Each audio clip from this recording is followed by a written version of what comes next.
दोस्तों, कैसे हैं आप। और उम्मीद करता हूं कि आप जो है बढ़िया होंगे और अपनी सेहत का ध्यान रख रहे होंगे। ठीक है, चलिए। तो जैसे कि मैंने कल ही बताया था कि अब हम जो है शॉर्ट वीडियो डाले करूँगा मैं, 10 से 15 मिनट की हुई करेंगी। तो ये है आज की मेरी 35वीं वीडियो, जो है एवरेज से रिलेटेड। यानी आज हम पढ़ेंगे गणित का चैप्टर एवरेज। वो पहले भी मैंने एक वीडियो डाल रखी है एवरेज की, तो जिन भाई बंधुओं को थोड़ा बेसिक बेसिक क्लियर नहीं है तो वहाँ से एवरेज का देख लो।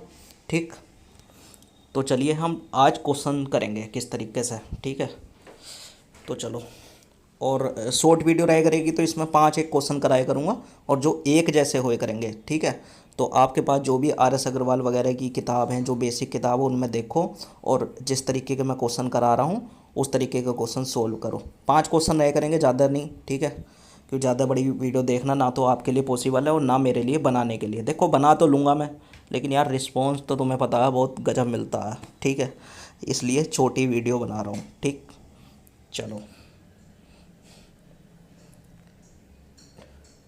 तो आज का चैप्टर है हमारा एवरेज, जिसकी वीडियो मैं पहले भी पढ़ा चुका हूँ। तो आज हम क्वेश्चन करेंगे। एवरेज आपको सबको पता होगा, इसे हिंदी में औसत कहते हैं। और इसका फार्मूला क्या होता है, जैसे ये 10 है, 20 है और 30 है, इसका एवरेज निकालना है तो सबको जोड़ देते हैं बटे कितनी संख्या है, यानी कितनी संख्या है, 3 संख्या। तो इस तरीके से एवरेज निकलता है। और किसी बंदू को जो है कुछ भी एवरेज में नहीं आता तो पहले मैंने भाई वीडियो डाल रखी है। ठीक है, तो वो देख लेना तो क्लियर हो जाएगा। आज हम क्वेश्चन करेंगे। ठीक है, चलो। तो भाई जैसे ही ये क्वेश्चन है, थोड़ा सा बढ़ा लेता हूँ। ठीक है, जैसे ये है और ये सारे मतलब, देखो मैथ मैथ है यार।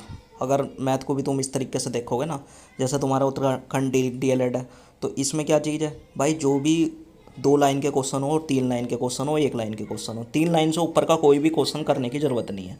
आपके एग्ज़ाम में आना ही नहीं है बड़े बड़े क्वेश्चन। वो SSC CGL का हिसाब किताब है, वो भी मेंस का।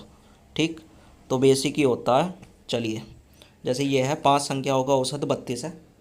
5 संख्याओं का औसत 32 है।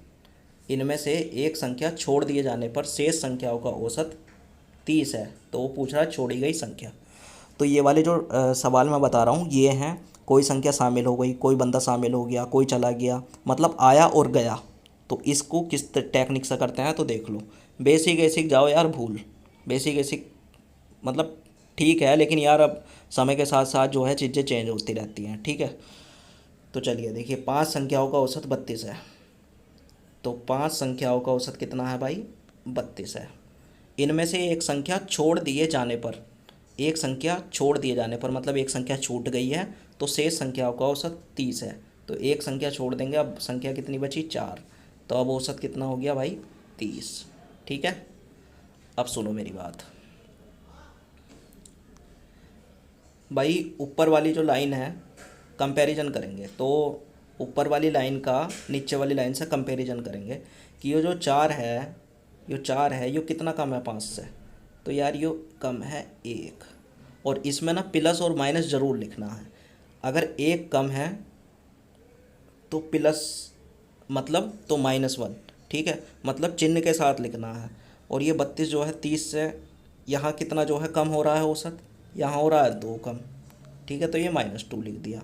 अब आपको कुछ नहीं करना, आपको सिंपली करना है इस -1 की 30 से गुणा करो और इस 5 की -2 से गुणा करो।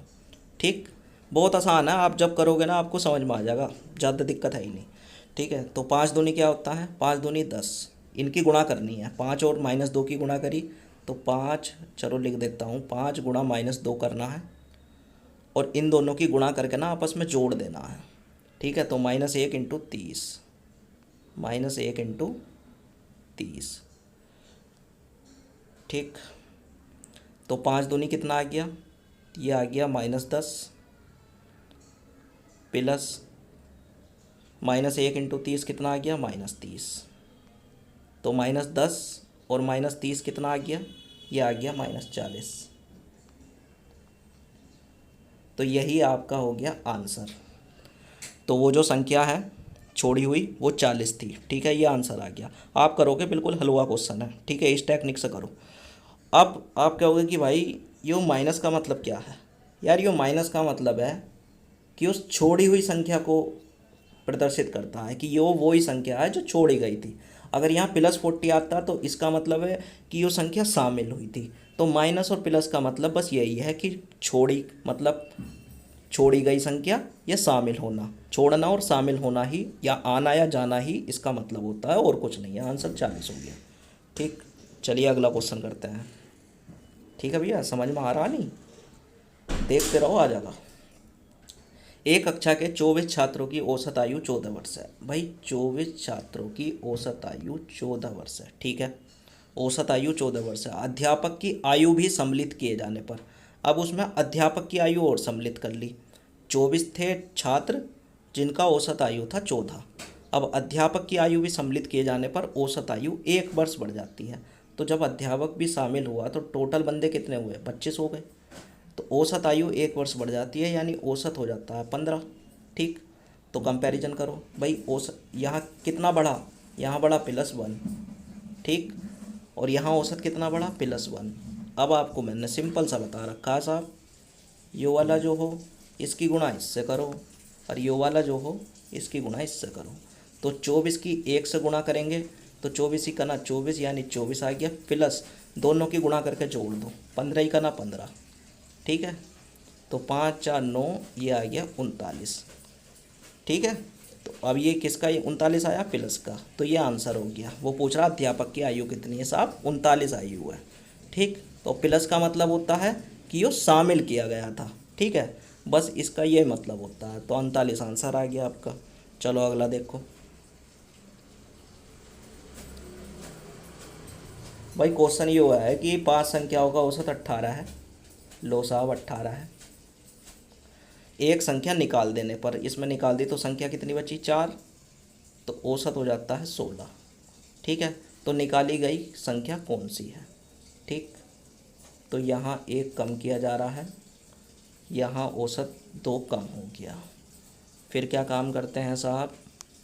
फिर इसकी गुणा इससे और इसकी गुणा इससे। तो 5 की -2 से गुणा करोगे तो -10, फिर गुणा करके इन्हें आपस में जोड़ देना होता है, प्लस -16। ठीक है, तो आंसर क्या आया? -26। ठीक है, 26 आंसर आ गया। और माइनस का मतलब क्या है कि यो संख्या क्या चीज़ है? निकाल ली गई थी। देखो माइनस का मतलब होता है निकाल जाना, और प्लस का मतलब होता है जोड़ना, मतलब सम्मिलित करना। ठीक है, बस यही मतलब होता है माइनस प्लस का। आंसर आपका 26 आ गया। ठीक, बताओ कितना टाइम लग रहा है? बेसिक और सीख के ज़्यादा चक्कर में मत पड़ो, समय के साथ चीज़ें चेंज हो गई हैं। कोई भी पुराना टीचर बिठा लो एग्ज़ाम में, उससे एग्ज़ाम नहीं निकलने का। क्यों? क्योंकि वो 10 सेकंड की चीज़ को ना बेसिक से 1 डेढ़ मिनट तक ले जाएगा। कर तो देगा वो, लेकिन एग्ज़ाम में करना इम्पोर्टेंट नहीं होता, कम टाइम में करना इम्पोर्टेंट होता है। ठीक है, तो जो पुराने टीचर हैं ना XYZ वाले, उनका खेल ख़त्म है कंपटीशन में, या तो उन्हें फिर नई चीज़ सीखनी पड़ेगी। चलो ये क्वेश्चन है कि एक कक्षा के 19 छात्रों का औसत भार 15 है। ठीक है, 15 है। एक नया विद्यार्थी के प्रवेश पाने पर, तो विद्यार्थी हो गया 20, एक ने प्रवेश पाया, घटकर हो जाता है 14.8। ठीक है, तो इसमें कौन सी बड़ी बात है? कुछ थोड़ी है इसमें भाई। एक बंदा शामिल किया गया है, औसत घट गया है। कितना घट गया है? 0.2। 0.2 की पहले 15 था तो इतना हो गया, तो ये -0.2 लगाया है क्योंकि औसत घटा है। तो मैंने बताया चिन्ह सहित प्रयोग करना है, बस ऐसे करके गुणा मार दो। तो भाई कुछ ज़्यादा ही बड़ा बड़ा लिख दिया। तो 19 दूनी क्या होता है साहब? 19 दूनी होता है 38, यह आ गया माइनस का 38। और 1 की गुणा 14.8 में करेंगे तो यह आ गया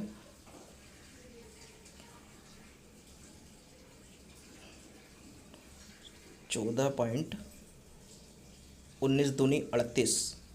तो 38, ये पॉइंट भी लगाना था साहब, पॉइंट लगाना भूल गए थे हम। तो 19 दूनी 38, ये आ गया -3.8 प्लस 14.8, ये आ गया प्लस 14.8। तो 14.8 में 3.8 कितना गया आया? तो आया प्लस का 11। तो भैया ये आंसर हो गया। और प्लस का मतलब क्या है कि यार ये जो है ना शामिल किया गया था, एक भी मतलब आया था बंदा। ठीक है, तो ये है, तो आंसर आ गया 11। उसी टेक्निक से हो रहा है, कोई नई तो नहीं लगा रहा भाई मैं। चलो साहब भाई, 28 छात्रों के गणित में औसत प्राप्तांक 50 थे, ठीक है। इनमें से 8 छात्रों द्वारा विद्यालय छोड़ा जाने पर तो कितने कितने विद्यार्थी चले गए भाई? 8 चले गए, तो कितने बचे? 20 बचे। प्राप्त अंक में 5 अंकों की वृद्धि हो गई। औसत जो प्राप्त अंक है उसमें 5 अंकों की वृद्धि हो गई, तो औसत हो गया 55, ठीक है। तो वो पूछ रहा है विद्यालय छोड़कर जाने वाले छात्रों का औसत प्राप्तांक कितना था, ठीक है। छात्रों का औसत प्राप्तांक कितना था, तो इस पे एक चीज़ ध्यान रखो। हर बार तो वो पूछता था कि भाई जो बंदा गया वो संख्या कौन सी थी या उसका भार कितना था। अब क्या उसने पूछा है छात्रों का औसत प्राप्तांक कितना है, तो सुन लो इसमें बस थोड़ा सा चेंज है। देखो भाई 8 विद्यार्थी छोड़ के गए तो -8 हो गया, है नहीं। औसत बढ़ गया 5 प्लस का 5, फिर ऐसे करके कर दो गुणा, ठीक है। तो 28 की 5 से गुणा करोगे तो 5 अट्ठे 40 का 0, और 4 5 दूनी 10 और 4 14, 140, ठीक है। और 55 की 8 से करोगे, यहाँ माइनस आएगा क्योंकि -8 है, तो 8 पंजे 40 का 0 और 4 8 45 एक आ गया 440। तो 440 में से 140 गए, आपका बचेगा 0 4 4 0, 300 बचेगा, ठीक है। तो ये -300 बचेगा। अब ये -300 क्या है? यो -300 था। देखो जो ये चीज़ निकल कर आती है ना, यो होता है उनका योग। मतलब अब यो आया प्राप्तांक, आया कि जो 4 विद्यार्थी थे, जो मतलब कितने 8 जो विद्यार्थी थे उनका था प्राप्तांक 300, तो ये निकल कर आता है उनका योग प्राप्तांक, ये औसत निकल कर नहीं आता। और इसमें पूछा क्या है? औसत प्राप्तांक कितना है, किनका? जो विद्यालय छोड़ कर जा रहे हैं, तो उनका प्राप्तांकों का योग आ गया -300। माइनस का मतलब होता है ये छोड़ के गए थे, ठीक है। तो 300 आ गया। अब औसत पूछा है तो कुछ नहीं करना, विद्यालय जो छोड़ के गए थे उनका औसत पूछा है, तो 300 किनका पूछा है? जो छोड़ के गए। तो औसत कैसे निकलता है? बटे संख्या करते हैं, ठीक है। योग तो हमारे पास 300 आ गया निकल के। तो कितने विद्यार्थी छोड़ के गए थे? 8 विद्यार्थी, तो बस हो गया आंसर। तो काट लो, 8 तिया 24, फिर 6 बचेगा, 8 सत्ते 56 और 0.5, तो 37.5 इसका आंसर आ गया। ये पहला ऑप्शन सही हो जाएगा, ठीक है। तो आपको क्या चीज़ है, जैसे जितने भी क्वेश्चन थे वो ये पूछ रहा था नए विद्यार्थियों का भार कितना है, ठीक। और यहाँ क्या पूछा था भाई? वो संख्या निकाली गई संख्या कौन सी थी। तो ये जो ऐसे हम गुणा भाग यो इस तरीके से करते हैं, ऐसे करके यो आता है उसका योग। और लेकिन अगर जब वो औसत पूछ ले तो जितने विद्यार्थी छोड़ के गए या जितने का भी वो पूछ रहा है उसे नीचे लिखो और भागा दे दो और वो आंसर आ जाता है, ठीक है। तो आपके पास जो भी RS अग्रवाल की किताब हो, कोई सी भी किताब हो, बेसिक किताब हो, चुन्नू मुन्नू फलाना ढिमकाना की जो भी किताब हो, तो अपना देख दाख के कि जिस तरीके के क्वेश्चन है और सोल्व करो, ठीक है। तो ये शॉर्ट वीडियो रहेगी भैया, और आपको वीडियो अच्छी लगी हो तो लाइक कमेंट शेयर सब्सक्राइब वगैरह कर दियो, ठीक है। चलो अपना ध्यान रखो, स्टे होम स्टे सेफ।